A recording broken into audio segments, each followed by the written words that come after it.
Good afternoon, everybody. I'm going to talk about sexual and symbolic violence and refugees and asking the question, where is the harm? In 2015, the highest number of displaced people ever recorded, 68.5 million, was recorded. Unfortunately, sexual and gender-based violence is a reality, a real part of the story for many of these forced migrants. We're not sure exactly how many, there's no reliable data, but we know it's millions of women, children, and to a lesser extent men. What do I mean by sexual and gender-based violence? It's quite a broad definition, but it includes rape, sexual assault, physical, psychological, emotional violence, forced marriage, forced sex work, denial of resources, opportunities, services, and freedom of movement on the basis of gender norms and gender roles. Now, I first heard about sexual and gender-based violence in the so-called European refugee crisis when I went to a conference in Brussels, and I heard a leading humanitarian organisation tell us that over 50% of women escaping the crisis were subject to sexual and gender-based violence, and no treatment whatsoever was available for them. I carried this with me until I heard about the Europe and Global Challenges funding, put in a proposal to get some funds to draw some more attention to the issue. And I realised that sexual and gender-based violence happens not just in war, but right the way across the refugee journey. This is, in conflict, but also in camps, detention centres, and in countries of resettlement. And the perpetrators, yes, they are the combatants, so the people in the armed conflicts, but they're also peacekeepers, aid workers, immigration officials, people smugglers, and unfortunately other refugees. We were very fortunate that we received the funding to set up the Symbolic project, and here's our lovely logo, sexual and gender-based violence against refugees from displacement to arrival. So we cover the whole of the refugee journey. And as part of the Symbolic project, of course, we're interested in a lot of things, but I'm particularly interested in the long-term effect of sexual and gender-based violence on people's resettlement opportunities. So what happens to them once they move to a new country? How does that experience affect their ability to move on with their lives? Through a literature review and interviews with experts working with refugee survivors, we found that sexual and gender-based violence continues to be a concern once people are resettled, but also that actions that happened in the past often had less effect on people's lives moving forward than events, conditions, and circumstances after resettlement. And this is going to bring me to the argument I'm going to make today, that those everyday experiences in the country of resettlement matter, that the symbolic violence that occurs to forced migrants after they have been resettled can have as much effect on their lives in the long term than the sexual and gender-based violence that might have driven them to escape in the first place. And I'm going to talk to you about 3 types of symbolic violence that refugees are subject to in countries of refuge. And I'm going to focus particularly on the UK. So I'm going to talk about structural violence, violent uncertainty, and violent abandonment. And I'll start with structural violence. And by this, I am talking about the UK's inhumane asylum system. The vast majority of people who arrive as forced migrants in the UK are actually here as asylum seekers. And before they can remain in the long term, they've got to demonstrate that they were persecuted. How do they do this? Well, they've got to have a convincing and authentic story that's got to be recounted in exactly the same way every time they're interviewed by asylum assessors. So in repeated re-traumatizing interviews, they will be asked to describe in the finest of detail what happened to them, how many people, what did they do, how often, what with, where, when, and how, and so on, over and over and over again. Neuropsychologists have demonstrated that post-traumatic stress affects the part of the brain that control memory and cognition.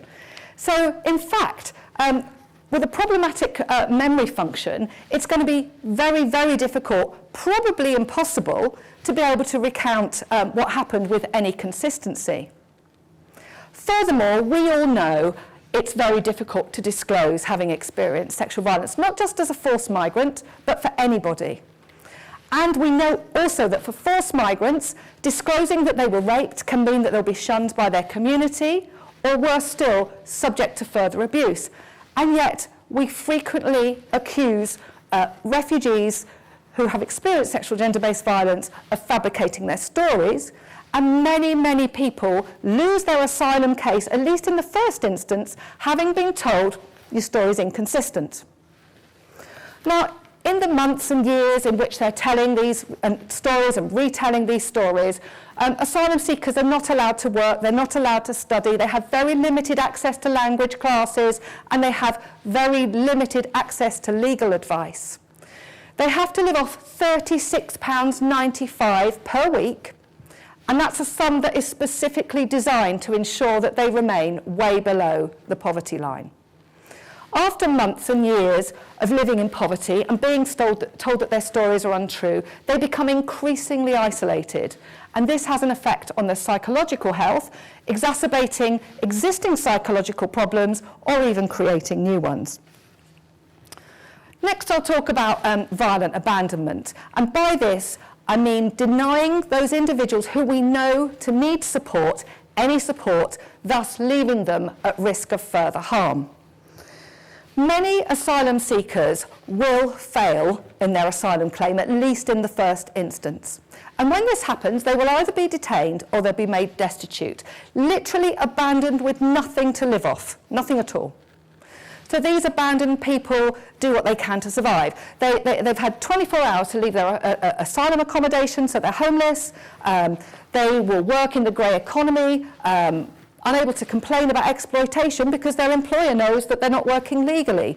So-called transactional sex in exchange for food, shelter, and for money might be their only option. But it's not just failed asylum seekers that are abandoned. Those individuals who are fortunate enough to get a refugee status actually get 28 days to leave their asylum accommodation.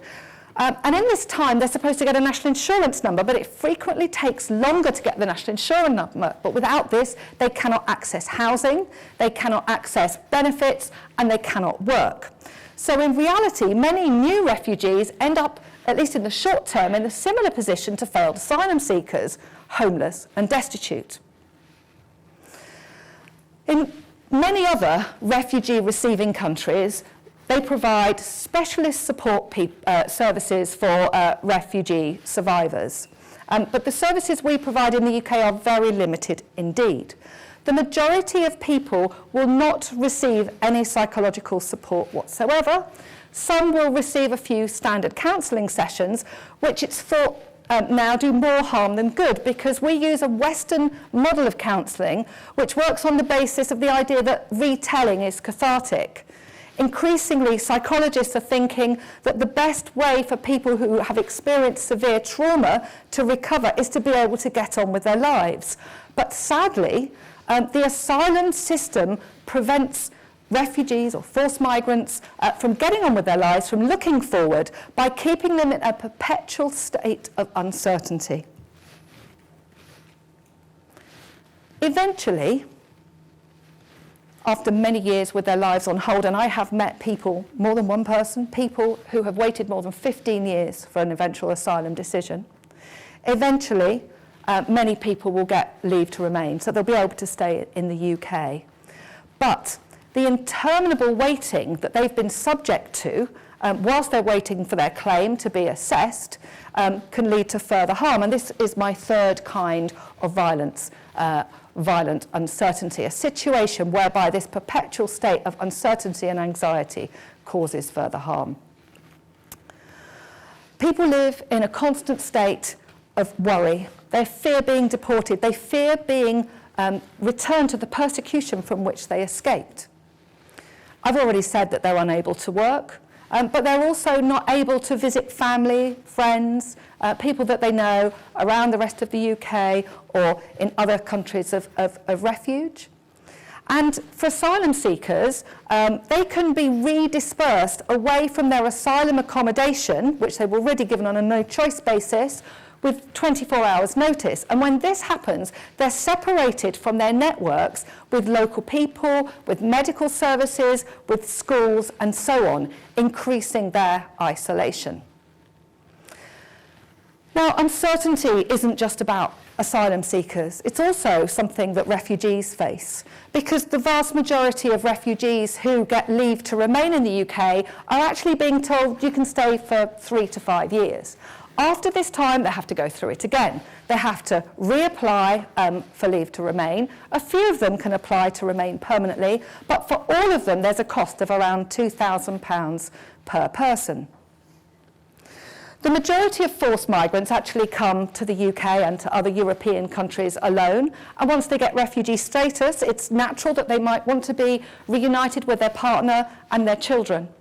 But in order to do this, they must earn a minimum salary of £18,600 before they can even apply. So for many people, this sum is unattainable. They have become long-term unemployed whilst waiting for their asylum claim to be processed. So a lot of refugees don't know if and when they're ever going to see their family again. And this constant list of uncertainties that I've been giving you destabilises refugees and has an impact on their mental health. So, to conclude, sexual and gender-based violence are very much part of the reality for forced migrants. And arguably, there's not a great deal that we can do about sexual and gender-based violence that happens outside of our borders, but we can control what we do within the UK. And if our government wanted to, they could stop the symbolic violence against refugee survivors almost immediately. So what might we do? Okay, a number of suggestions. We could introduce more humane asylum assessment systems. We could allow asylum seekers and failed asylum seekers to work pending appeal. We can stop redispersing people away from their networks. We can provide adequate income for people to live off. And we can stop evicting or detaining people, at least until the whole asylum process has completed.